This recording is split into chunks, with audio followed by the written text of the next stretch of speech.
Thank you all very much for joining us. I'm going to pray and we will get started. Lord, we're grateful for this country that we've been blessed with. It's a country that has seen more blessing, material blessing, than in probably any um, nation in our world's history. And Lord, that's also a concern where we can and turn materialism into an idol.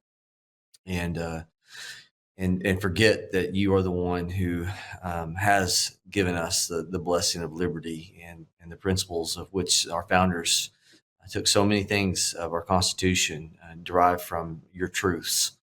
And I'm asking that you would use all of us that are care about our country to be um, instructed and wise, and we would discharge the duties and the positions that you've given us to make sure that our children, our children's children, have this blessing of liberty that we've inherited. And I ask for this call to be blessed, fruitful, and that you would be given glory in the name of Jesus. Amen.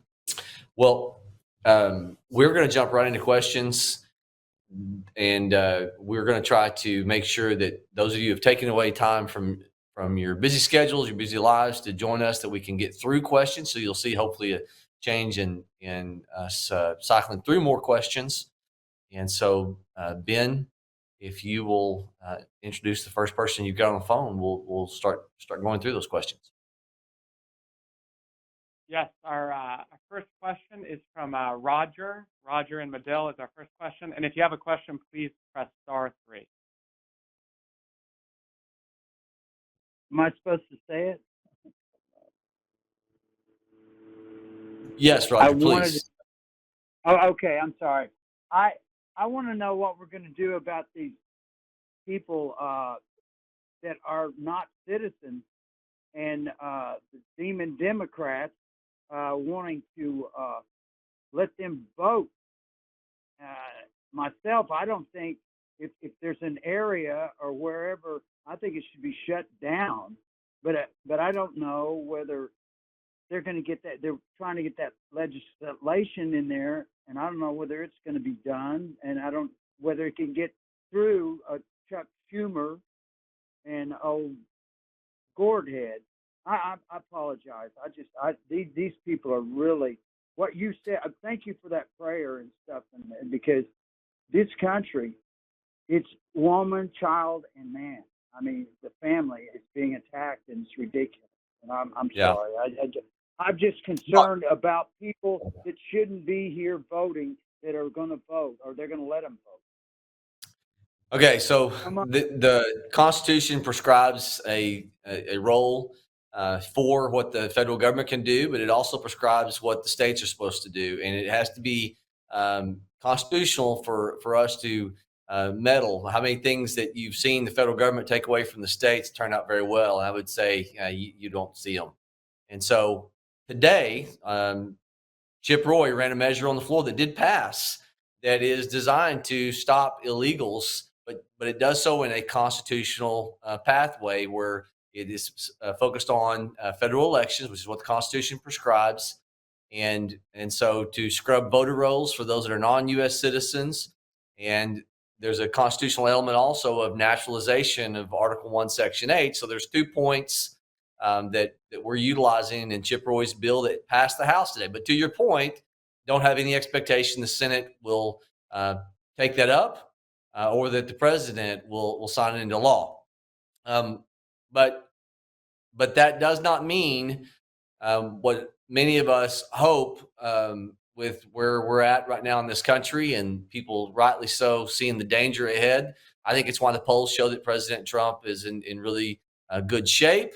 And so under a Republican administration and Republican Senate, then my hope is we're paving a pathway for this legislation that we need to get signed into law so we never find ourselves in this situation again when the Democrats hopeful for census or those receiving citizenship that have come in this country illegally can fundamentally change this country. Some of you are questioning, I know, well, how do we even know that even with the polling that we'll even have the opportunity for Republican administration given concerns about illegals? This is where the states come in. And there have been some changes where the states have adjusted, and you've got absentee voting has been modified in Georgia since 3.5 years ago. You've also seen ballot harvesting in Minnesota, Supreme Court decision that struck down what they were doing there. There have been some positive changes that the state legislatures are doing. And then part of what you're seeing even on the campaigns, the presidential campaign on the Republican side, they are advocating, and I would encourage everyone in Oklahoma to make sure that precincts and poll watchers have high observation, accountability, and sign up to make sure that in your area that you feel comfortable that in your polling place people are being watched. And all across the country, there's a national movement to make sure that's taking place. Um, we can't have the federal government overstepping its constitutional boundaries. Chip Roy's bill threads that needle wisely. I'm a co-author of it. We voted on it today. It passed the House, but we're going to have to make sure that gets signed into law. You've got to make sure this is done in a constitutional way, and state legislatures are given a place in the Constitution to secure their votes also. And like I said, that's been taking place. Next question. Okay, our next question is from Roxanne in Quapaw. Roxanne, you're now live, and remember, you can press *3 if you would like to ask a question. Oh, okay. Roxanne, we can hear you, I think. Am I on here? Yes, ma'am, I can hear you. Okay.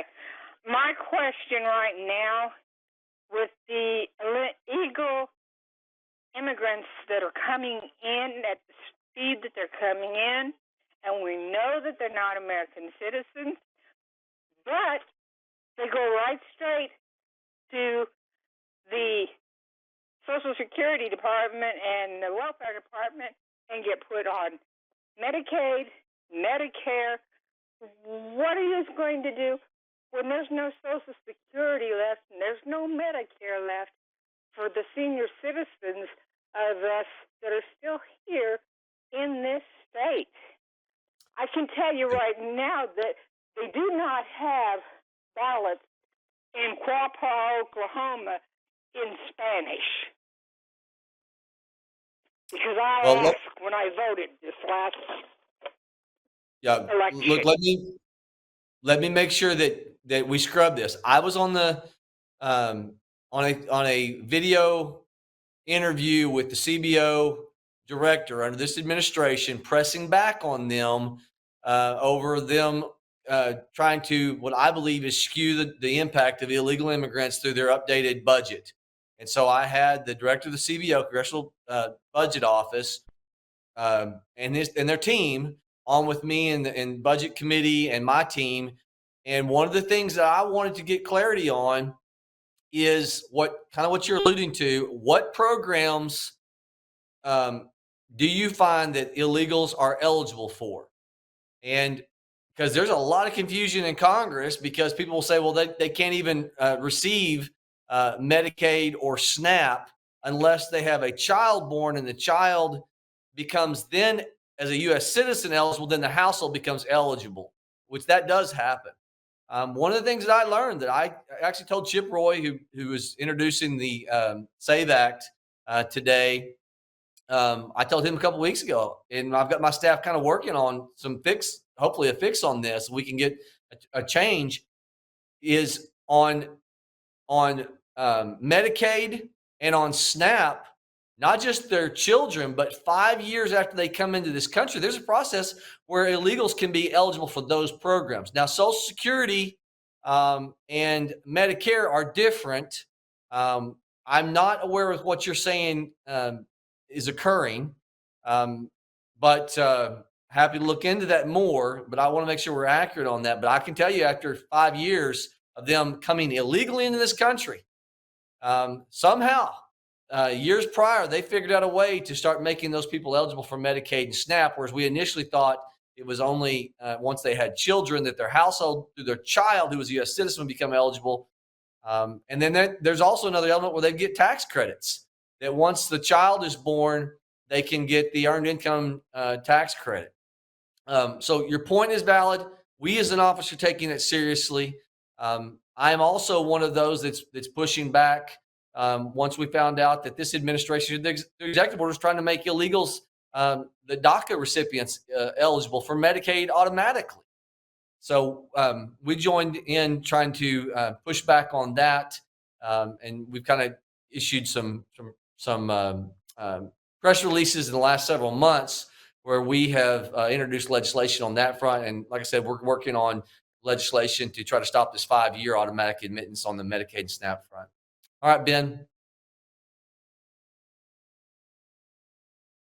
Yeah, if you have a question, please press *3. And if you'd like to subscribe to our newsletter, please press *6. Our next question is from Joel in Quapaw. Joel, you're now live. Oh, okay, thank you.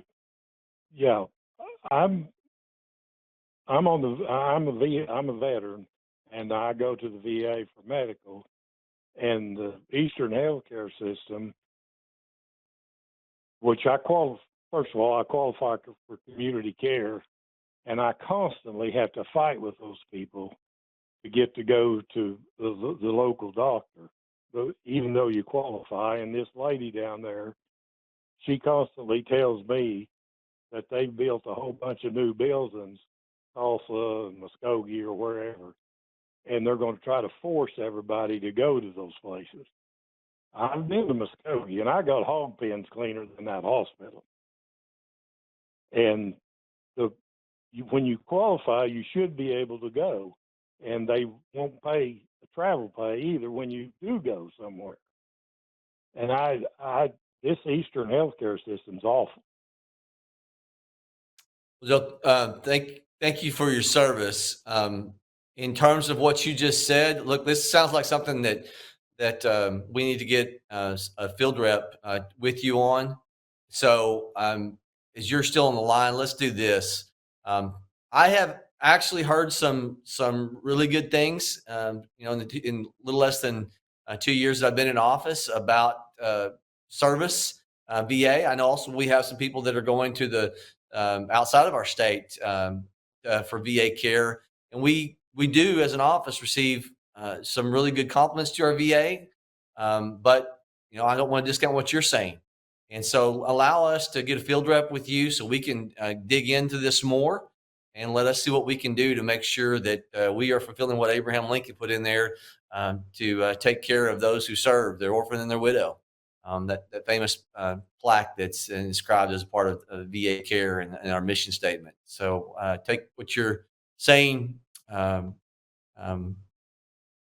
We will follow up. Well, I appreciate it, but I want to tell you something. I watch CSPAN, and Blumenthal, and I can't think, Esther or something like that. He's over on the Senate side of the VA. The VA make them two look like fools on C-SPAN. So I totally disagree with you when you say they do good stuff. But I'm telling you, if you don't deal with them, you don't know how they treat veterans. I can understand why veterans commit suicide the way the VA treats people. Well, I mean, if you ain't got the will in you to fight with them, you can't get nothing accomplished. What I'm saying is because I've done it. Well, look, you've got the context. I don't. So let us follow up. I just want to be honest and make sure I tell you that we've heard a lot of compliments since I've been in office about the change in the last several years. And I assume it's some things that, happened before this president took office. But I'm not discounting what you're saying. Don't hear me wrong. I'm just saying we have heard some compliments of the VA in the last many months that I've been in office. So let us follow up with what you're saying, and we'll get to the bottom of it. And I want to make sure that you're getting the quality of care that you deserve. And look, let me just say this. One of the elements where we do get things right in terms of the enumerated or express powers of Congress is to look after the veteran, the orphan, and their widow. 1/4 of our express powers of Congress has to do with our men and women in arms, and how do you recruit them, and how do you keep the promise of them? And those are express powers of our 18 enumerated powers. So that is something that our founders wanted to make sure that Congress knew. This is your delineated power. Everything else, according to the 10th, is to be left to the states. And so if we're not getting this right, we are failing core missions. Give us a chance to learn more about your particular concerns and complaints, and let us be your advocate. All right, Ben, next question. Next question is from Bob and Toto. Bob, you're now live. Good evening, Josh. Good to hear you again, brother. Hey, Bob. Good to hear from you. My question deals with Social Security. Okay. I read a report today that indicated that the trust fund has gained a year on solvency. Instead of 2035, I read that it's 2036 now. Bob, can I interrupt you for a second? Yeah, You're talking about are you talking about Social Security or Medicare? Social Security. Okay, keep going. Social Security Trust Fund. I know you've been on top of this up there, but what exactly is your office trying to do, or what is Congress trying to do to correct the trust fund where it's there for all of us for, I don't know, the longest that we live, into our 80s? Yeah, well, so Bob, here's the truth. If Congress remains inactive on this, then, and I was not aware that on Social Security. Now, Medicare, they have come back with a more positive report. You're educating me in this moment. I did not realize they'd given another year of time frame for Social Security. So thanks for educating me. We'll look into that and make sure we want to confirm that. But I thought it was still 2034. Regardless, whether it's 2034 or 2035, there will be an automatic cut of 24% one of those years. Whether you're right or what I had in my mind still is the figure I had last heard for beneficiaries. And that means that the average person, instead of receiving $1,500, $1,100, that's going to be kind of the change, unless Congress does something. Why? Because the payroll tax is no longer going to be able to support the outlays, the expenditure. And when Social Security started, you had 150 people paying in and one person receiving the benefit. Now it's 1 in 6, and we have got to, as a Congress, grapple with this situation, or this automatic adjustment will occur. So, just to educate people who may not be aware of what you're talking about. And actually, Medicare is on the same trajectory a year or two before. That's the one that's had the adjustment. Medicare will hit the same thing. Instead of it being a 24% change hitting beneficiaries, the Medicare insolvency will be a 10% cut that will happen to Medicare Part A, which is the hospital payment. And so that will be not to the beneficiary, that'll be the service provider. So we got a massive problem. And what they did in 1983 is they adjusted the age, plus they changed the payroll tax contribution. Instead of holistically 9.3 was where it was at, they bumped it to 15%. Again, if we don't do anything, people say, well, Congress is trying to cut those programs. No, the reality is, if Congress doesn't act, an automatic cut occurs because the way those are supported, self-supported by payroll. Medicare receives contribution out of the general fund, but Social Security is fully on payroll. So what are we trying to do? What are we doing? Medicare is something I talked to a colleague on the floor about today. I am looking at potentially trying to get on the ENC committee, which has the oversight on the Medicare front, Medicaid, because there is a lot of fraud that is being perpetrated on those two systems. Healthcare is one of our greatest drivers of cost. uh, of all government programming. And so there's many of us that believe that, in the last 10 to 15 years, that a Congress that used to be holistically fixated on what can we do to stop people who are defrauding the system, and really lean in heavy on that. A lot of that oversight work is not taking place. So I'm actually trying to make a move in addition to my Homeland Security and Budget Committee assignments. I'm interested in getting on the Energy and Commerce Committee because of the programs that would have oversight of. What have I voted on thus far through the Budget Committee? We have done a Greenspan type reiteration.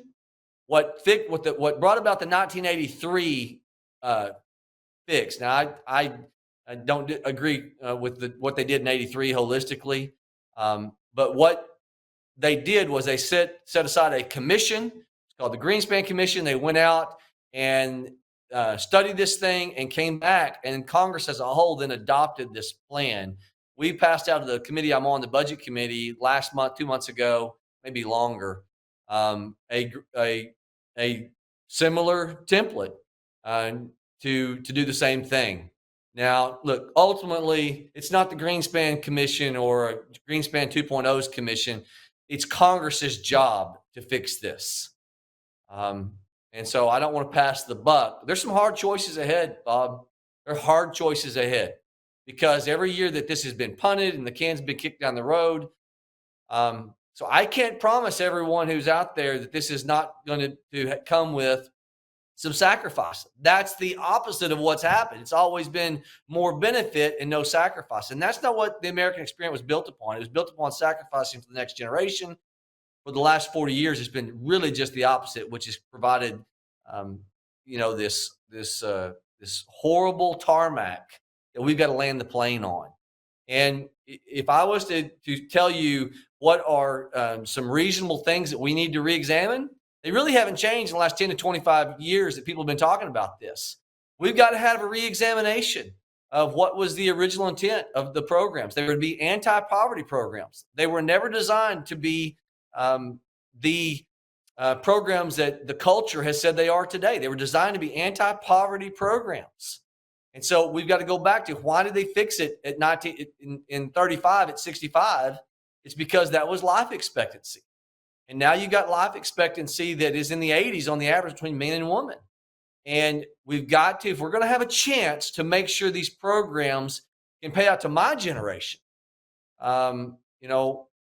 it's not those that are going to be in the next 10 years really those that are going to be impacted. It's going to be the people that are 45 and younger, the ones that have to make sure that it's there for them. And so that's my generation. That's my age group. And so we have to be prepared for adjustments to say, if we do nothing, this is the consequence. But if we'll go back to the original intent, original mission, we've got a chance to solve these shortfalls among the math. It's a math problem. All right, Ben, next question. Reminder, to ask a question, please press *3, and to subscribe to our newsletter, please press *6. Our next caller is Gregory in Muskogee. Gregory, you're now live.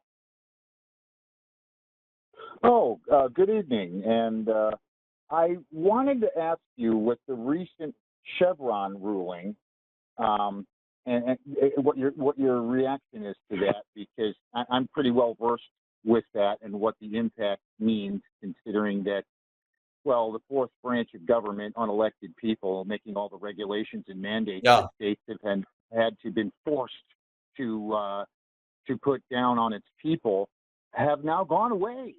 And I'm curious how the state of Oklahoma is going to behave with this newfound freedom from every lettered agency you can think of and their unconstitutional mandates, including the fluoride and known neurotoxin in our water, including the chemtrails and the geoengineering of our weather, the crap in our food, GMO and glyphosate, and all of these things are federal mandates and regulations that we no longer have to follow. So, sorry, long question. Curious how Oklahoma is going to react to this newfound freedom of this Chevron reaction. And with that, God bless you. Yeah, look, this is in the wheelhouse of Congress, right? I mean, it's not just won't be an Oklahoma reaction. It has to be Congress as a whole. And just for those who don't not familiar with the Chevron decision, Chevron was a Supreme Court decision that ultimately said that bureaucracy, not the intent of Congress, determined what the court. If a case came before the court and there was a question about does what was the intent of this, then it was the bureaucracy that got to determine that. I mean, it's totally upside down from what I experienced years ago on the state level. I mean, on the state level, judges know you study the state legislature discussing an issue, so you can just discover if there's some question as to what if their language wasn't exactly pronounced, what was the intent, then the judges would make a decision based on legislative intent. On the federal level, through the Chevron decision, they were allowing the bureaucracy to determine what the intent is. Totally, to your point, unconstitutional because Article 1, Section 1 of the Constitution says all legislative powers are to be vested in the Congress. So what are we going to do? Mark Green, who's in the Freedom Caucus with me, who's also the chairman of the Homeland Security Committee that I serve on. Mark has got a bill where it's going to, on a cyclical basis, revisit every one of these rules that used Chevron to be punitive on the American people. And we would have a re-examination, a revote, and it would come up on a cyclical manner on a legislative calendar. And so Mark Green has a piece of legislation that I think is something we need to march down the pathway on. Gary Palmer from Alabama, who my chief of staff is pretty close to. Gary was assigned to me as somebody that as a mentor. Gary's got another idea he's talking to my chief about last night about individually going after different rules that Chevron is impacting. We as a staff, my chief is kind of throwing me an idea I didn't get a chance to fully converse with him on today just because of the busyness of today about what we can be doing to take these on one at a time. So look, we're very much aware of this. In today's budget committee meeting, I brought up in our budget committee, it's not just the agencies in their capacity. We've also got executive orders. So I was challenging the budget committee today in light of some conversation we're having. What can we do to be proactive to stop what, if you saw the CBO score on our deficit this year, $200 billion could be ascribed just to Joe Biden. In a 4 to 5 month time period, the CBO adjusted. February, we thought we were going to have a $2 billion, little less than $2 billion deficit, annual shortfall of revenue to outlays. Now they come back in, it's going to be $400 billion more because of Ukraine spending, which I voted against, supplemental spending that was holistically adjusting that number. But what the president did, student loan bailouts, Medicaid changes for illegal aliens. It kind of was to the first question that we were talking about. And so I instructed staff after that conversation, I pitched to the entire budget committee. I told Matt Thompson, who's our legislative assistant, I want us to run a REINS Act for the executive authority. Kat Kamick from Florida has a REINS Act that would go after executive interpretation or executive actions on rulemaking. I want one. I told him, I said, let's call it the Bridle Act. It's upstream of the reins. Anybody that's horse savvy knows what I'm talking about there. But we call it the Bridle Act that would be able to put a stop to executive orders that spend dollars. It's just astounding to me to get up here and see how the Constitution is so perverted by those who sit in cubicles and the office holder that is on Pennsylvania Avenue who doesn't let the power of the purse remain in the hands of Congress. All right, next question. Next question is from Sharisa in Claremore. Sharisa, you're now live. Hi. I was just wanting to know. I want to make a statement. I work in public health.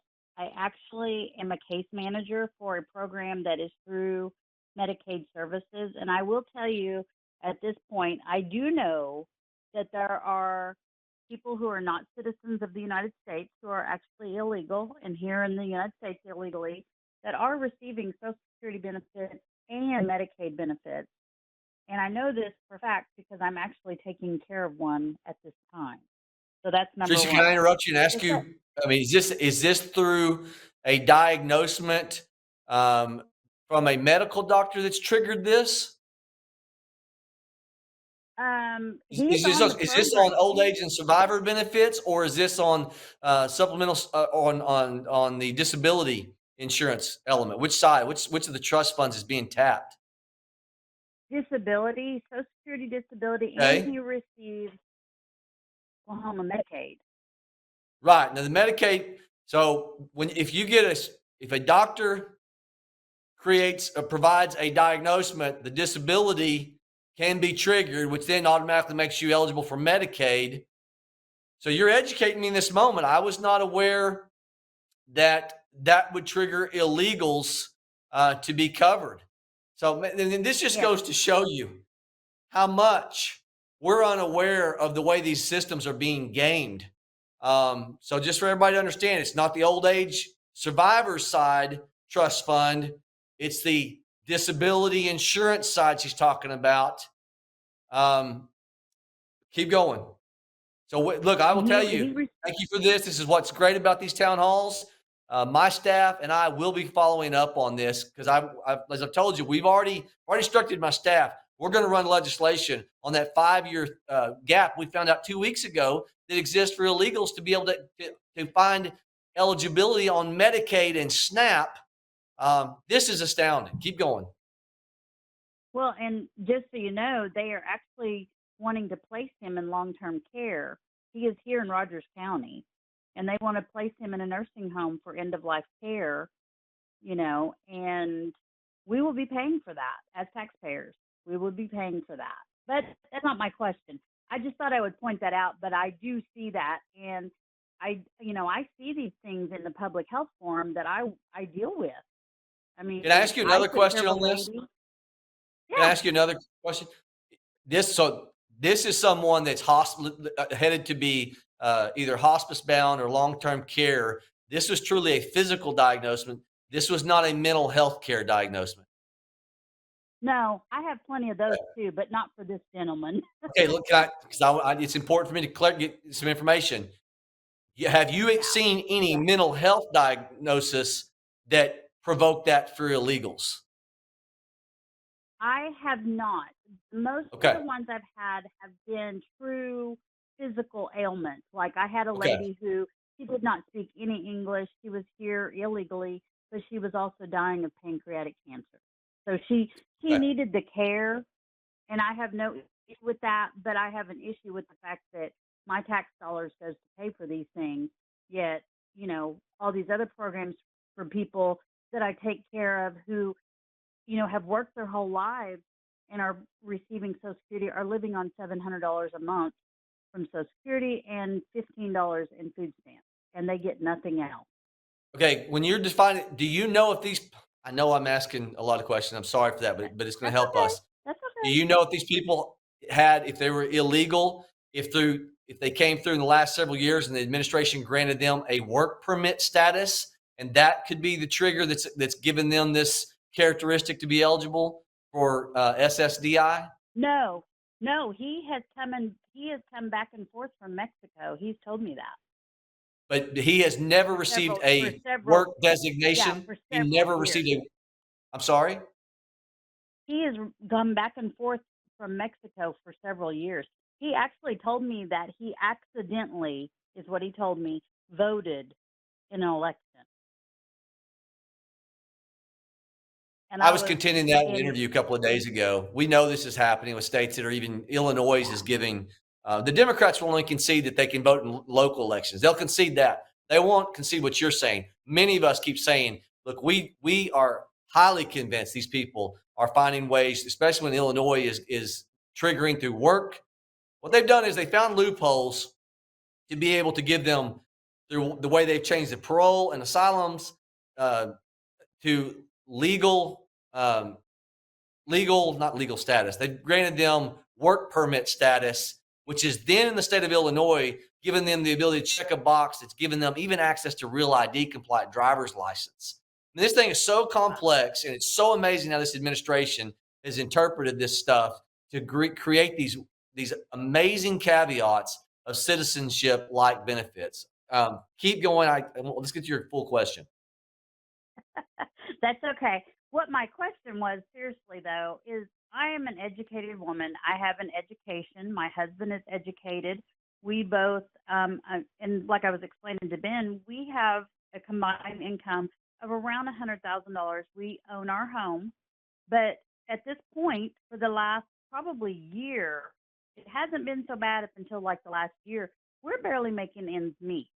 We're not living off credit cards. We're not living extravagantly. And this is a real concern if Joe Biden gets reelected again. I mean, and it's crazy. Like, you used to go to the Walmart and you'd be like, okay, I spent $50 at Walmart. Well, you can't get out of Walmart for less than 100, and you walk out with a bag, maybe two. I mean, it has really become an issue, and I'm very worried about our country. Yeah. Look, is that your full question? I apologize for delaying you. Is that your full question? No, that's okay. I mean, I'm just wondering, like, what are we going to do if he is reelected? Well, to your point, until we get serious about it, and Republicans hold blame on this as well, not to the full level of encouraging this heightened level of spending we've seen in the last 3 years, but the whole of Congress, for the last 40 years, more so time than any other time in history, has allowed the spending to continue. And it's the spending and these annual deficits, which compound debt, that lead to devaluation of our currency.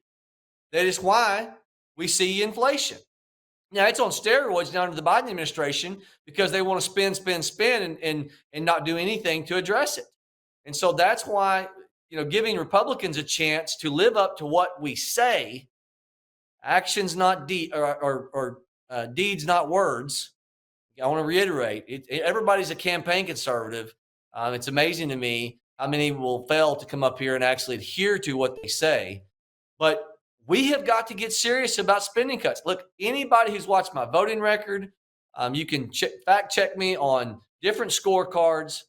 I have been putting my deeds, not just words out there, about my votes. I'm voting for things that people look at. Why could you be against that? Because we are losing the ability. You have to ask to your point, you have to ask yourself the question. Everybody would look at my voting record. Why would you vote against that? Why would you vote to return that to that year's spending levels?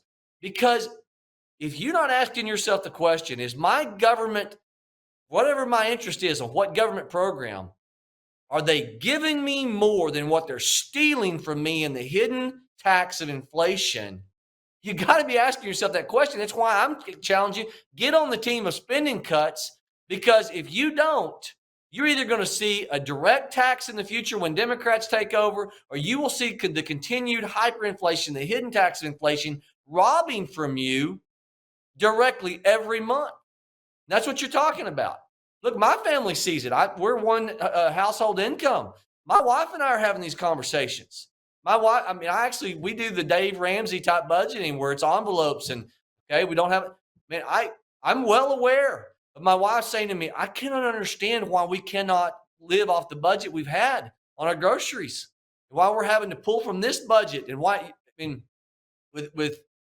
so fully understand it, fully know what you're talking about. And the math backs you up. Since 2021, when this administration took office, it's $1,300 more a month to afford the same goods and services compared to when they took office. That is inflation, devaluation of your currency. That's $15,000 over the course of the year that you are spending lost to inflation. $15,000 to the average family of four. So we have to have Republicans that are going to live up to what they say on the campaign trail, because you don't hear on the opposite side. I'm not trying to be hyper partisan, but you got to have those that are talking about cutting spending, get in office, and then they got to deliver on that. And you say, well, it's not just cutting spending. How many of you actually, believe that you can afford more government, that actually you believe that you can take more money out of your pocket given to your government to fix the problem. When the facts are this, our revenue stream has continued to be in that 18 to 19 to 20% revenue relative to our GDP, historic norms, and yet we have these problems. It's not a revenue stream. We're receiving historic revenue. Anytime that you ever see a revenue to GDP get above 20%, there's always a tax cut since World War II. Anytime it dips in the 15%, there's always a tax increase. We're in historic norms of the taxation of our people. You say, well, it's that top 1%. Y'all, the top 1% pay 40% of all income taxes. The largest portion of our tax collection, of our revenue collection, comes from the income tax. And the top 1% already pays 40% of that. And the top 50% of all income earners pay 97% of all income taxes. The bottom 50% of all income earners only pay 2.3% of all income taxes. And the rest of the taxation is built on the corporate tax. The corporate tax, we're at the average of all industrialized nations. We went from 36% pre-Tax Cuts and Jobs Act to now we're at the average of all countries when we brought it back in the 20 range.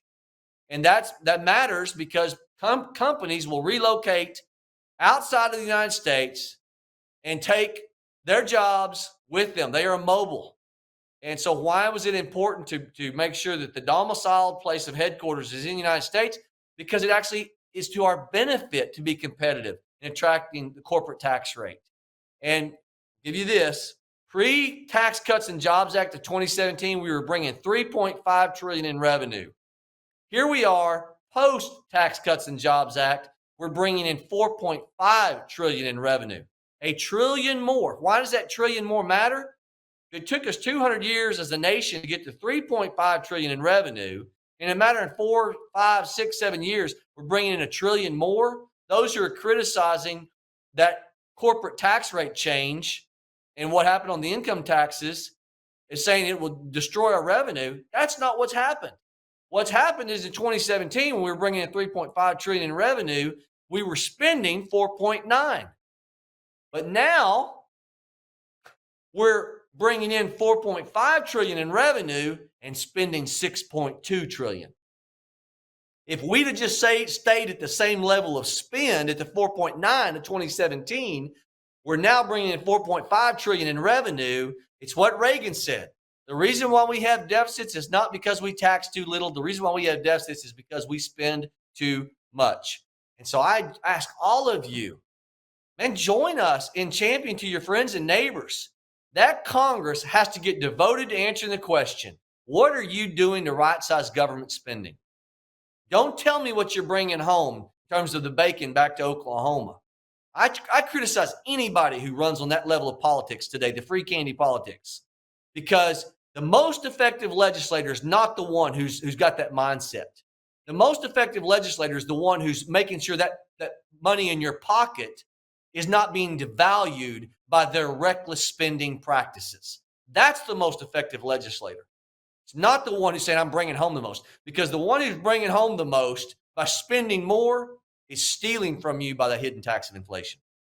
All right, next question. If you have a question, please press *3. And if you'd like to subscribe to our newsletter, please press *6. Hey, Ben, before we get to the next question, I want to reiterate this to the people that are online. We are going to be doing live town halls in the month of August.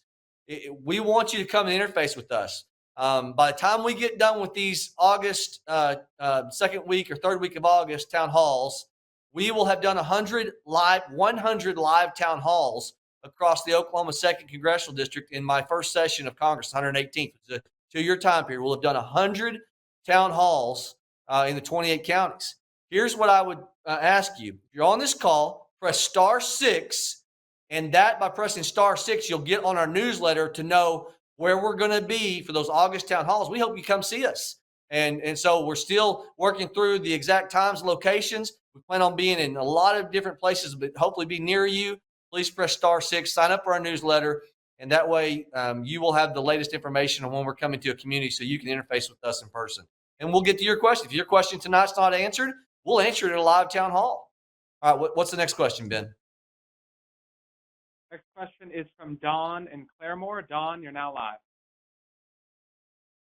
Hi, I'm not in Claremore anymore. I'm in Ketchum. But my question is, Dawn, where are you at? Ketchum, Oklahoma, up by Grand Lake. Okay. But my question is now that Parkinson's is on the table and the horrible debates and public speakings that have just gotten massively worse in the last month, what are we doing about the 25th Amendment? Because if we're seeing this, so are our enemies. Yeah, well, look, I think it's very, yeah. So the 25th Amendment prescribes the vice president with the majority of the cabinet. The 25th Amendment is not something that Congress invokes. It's something that only the vice president, you read the 25th Amendment, that they invoke. And so the vice president, in this situation, last name Harris, she has to submit a report to the Senate and the House saying that the President of the United States is unable to discharge the duties of the presidency. The president has already sent a letter. He's not going to step aside.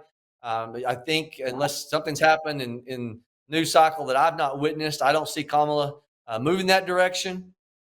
And at the end of the day, the Constitution prescribes it as the vice president. If that occurs to where they believe that the president is incapacitated to the point of the ability to discharge the duties of that office, it leaves that to the vice president to provoke that.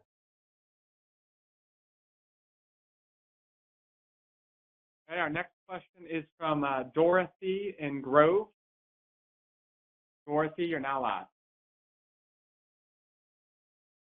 The Defense Office and the Defense Authorization Act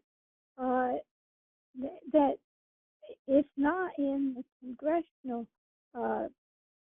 version, but it's supposed to go to the Senate, and I wonder how much probability that there is that the Senate will add the drafting of women to the bill, and how we can stop that, because there are so many women that are wives and mothers, and their lives would be turned upside down if they were drafted.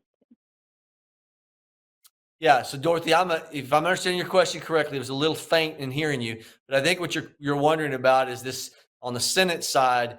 What you're hearing as of a week or two ago about some's plan to do an automatic draft component to include women. I'm opposed to it. Again, that's on the Senate side. It's not on the House side. There's many of us that will throw a shoe over that change.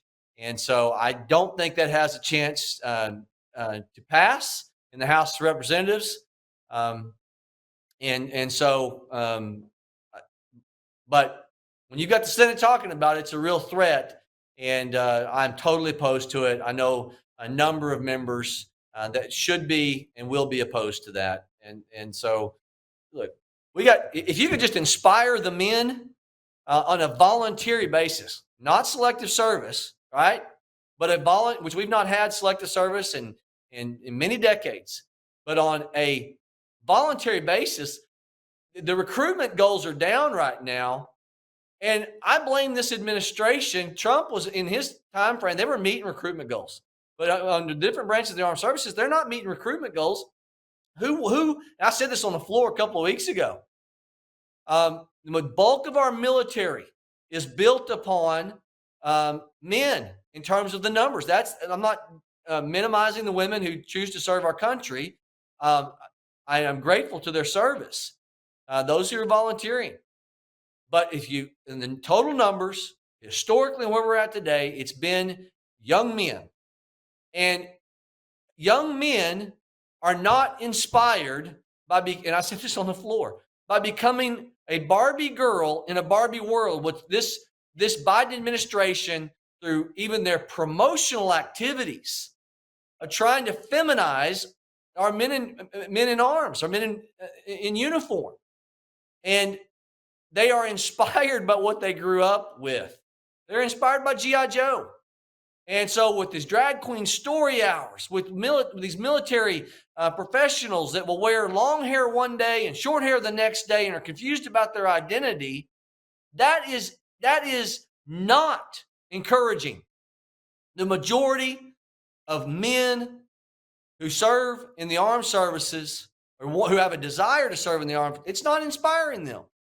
And so they are to blame unto themselves for this woke ideology that has infected our armed services. I've been a part of measures to reverse that, and we have to. Our enemies are laughing at us on this woke garbage. They are laughing at us. And I hope that, look, if I've offended you and you're a Democrat and I've offended you, it's not my desire to offend you. I want you to just really self-analyze and say, what would Eisenhower say? What would MacArthur say?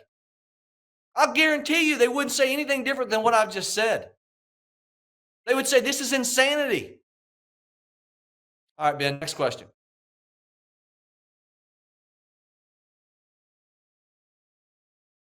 Remember to press star 3 if you have a question. Our next question is from Dan and Pryor. Dan, you're now live.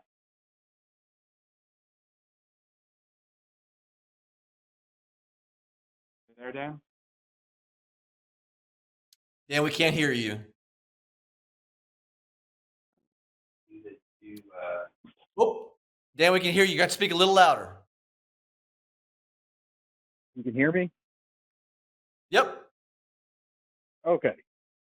So I think we both know that this country was founded on Christianity. And I'm in my 40s. Ever since I was a kid, I've been hearing Republicans talking about bringing us back to a Christian nation, and it never happened. I guess my question is, when do we get a theocratic government? And what is the Republicans' plans for creating that theocratic government in like a fast time frame? So, Dan, let me challenge kind of your statement. I do not believe our founders left us a theocratic government. They left us a republic. But to your point, there are a multitude of founding fathers who said that this was a Christian nation. It was founded on biblical virtues. John Jay, our first. Yeah, that's what I'm saying is like holding people, like, why aren't the laws in the Bible the laws of the land here? If we're a Christian nation, then they should be. Well, our founding fathers left so much into the common law that was built on the Bible. So, we had the Constitution, and then you have elements of gaps that were to be built upon using the common law. The judicial system we inherited from England, from Great Britain. And so much of that was built upon Christianity. I mean, it was built into the common law interpretation, where a judge would pick up a case, and you have judges that would use biblical interpretation to decide cases. John Jay, our first Supreme Court justice, put there by under the authority of Washington and is affirmed by the Senate. It's John Jay, who also, by the way, we get the name Jay's Treaty that kept us out of a second war with Great Britain because of Jay's Treaty, named after John Jay. He was our diplomat who was brokering that deal with constant communication with George Washington. But it was John Jay, first Supreme Court justice, who said Providence has given to us the choice of our, he uses a different word, but it's rulers in the vernacular, or common speak. Providence has given to us the choice of our rulers, which it means leaders in today's language. They use the word rulers because they actually, I will contend the reason why they used rulers back then is because they were looking at biblical interpretation of the Greek and the Hebrew, how the Bible talked about rulers, praying for those in authority. The Bible uses that word. But he said Providence has given us the choice of our rulers, leaders, and it is the duty as well as the privilege of our Christian nation to select and prefer Christians for that leadership. He used rulers again, but in the common speak, it's leaders. So, look, and you'll find that type of wording through our founding fathers. They believe we were a Christian nation. It's an ignorance on behalf of people that take office. They're trying to become all things to all people. They're trying to water it down. And I can agree. We don't have a religious litmus test in our Constitution. It actually says that, we don't have a religious litmus test even for certain offices. But our founders wanted to uphold biblical virtue. And they wanted us to, and people running for office, make a judgment call. Does this person believe in our Judeo-Christian values when I'm going to cast my ballot for them? So this is two-part. It's ignorance on behalf of leadership, of not knowing their Constitution, not knowing our history. But it's also, we have to take responsibility in our culture. Politics is downstream of culture. So it never happened if the pulpit was flaming with righteousness. It wouldn't happen if we didn't have a biblically illiterate society today. That's pretty tough for me to say, but that's the reality. We have people who will claim a false gospel, an anemic gospel, who says that things that are unbiblical about even our stand on marriage, even our stand on life. And look, you ought to not check your brain at the church door. You're doing that and you're saying, well, my politics are one area, but my faith is an area. That's what you're doing. You're choosing to check your brain at the door and say, well, I'll set aside my brain for this moment. I'll go to church. But when it comes to the public arena, I'm not bringing that. Look, don't do that. Let your yes be yes and your no be no. If you believe something on Sunday morning, then you ought to come out and become pure and be separate in the way that you approach your positions in the public sphere. Our founders did it, and our children deserve no less than the way we approach it as leadership and as watchmen on the wall in our culture today. All right, and this will be our final question of the night. Richard in Claremore. Richard, you're now live.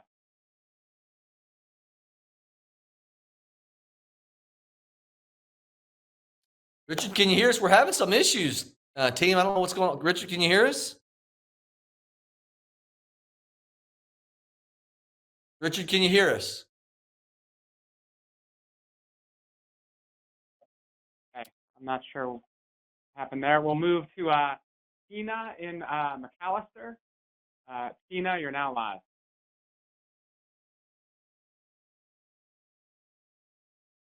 Tina? Hello, can you hear me? Yes, ma'am. Okay, my name's Tina Doyle. I'm in McAllister, Oklahoma, and I have a question. I was wondering if there's any plan to stop illegals from being counted in the census to inflate the districts that have a high concentration of this population, resulting in their overrepresentation in Congress. Absolutely. Because good for you. Even though they're not receiving, maybe not benefits or, obviously on this call we heard they are, but I also believe that they're receiving quote unquote benefits because they're being represented because they're being counted in the censuses. So they're getting representatives in Congress that us in our rural areas don't get because they're concentrated in typically heavily Democratic areas. So I was wondering if there's a plan to stop this from happening. Yeah, Chuck Edwards, thank you for the question. It's very, very right on.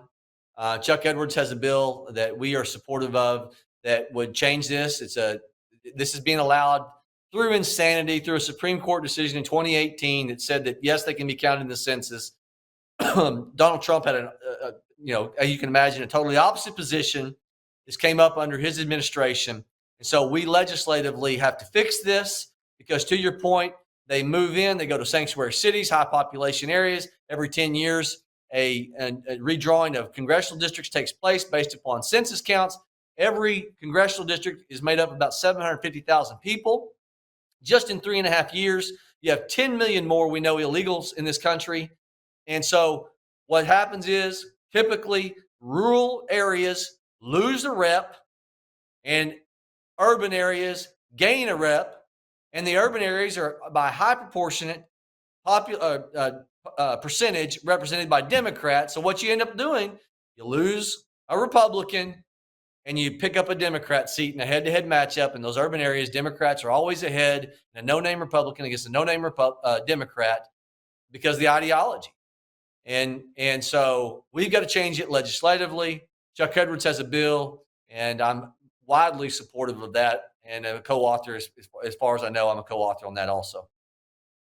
Hey, listen, thank you all so very much for joining us on this call.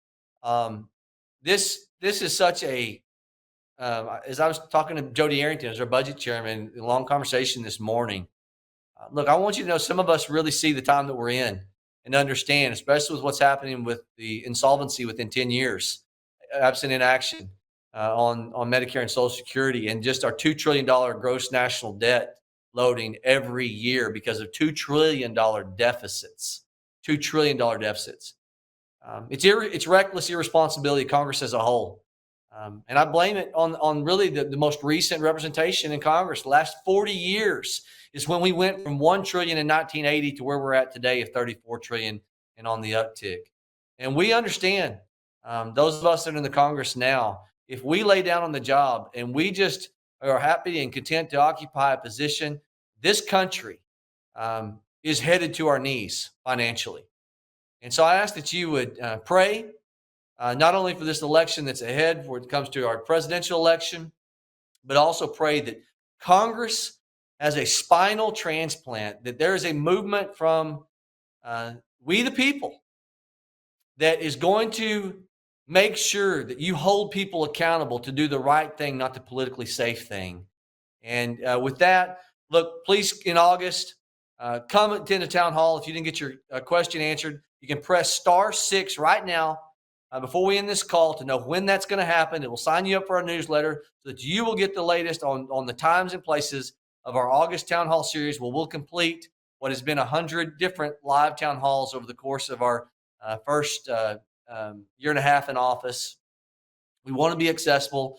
And also, in signing up for that, it'll also put you in contact with how to contact our field reps, how to get in contact with our caseworkers for veterans administration related issues, for legal issues related to passports and legal immigration, also for other support, typical casework. And you can also call us directly at 202-225-2701 to get in touch with us at DC. I read those call reports on my flights. And then you can also call our district office at 918-283-6262, our Claremore office. And make sure that I've got a field rep that is out there in your area that can come and really spend some time with you if you've got an issue that we need to get in a field report, where I read those also to make sure that we're well versed on what you're learning or what you're aware of that we're not. Thank you for even in this call, in this teletown hall, educating us on what we the people can know, and that you can educate your member of Congress on. God bless you. Thank you guys so much for joining us.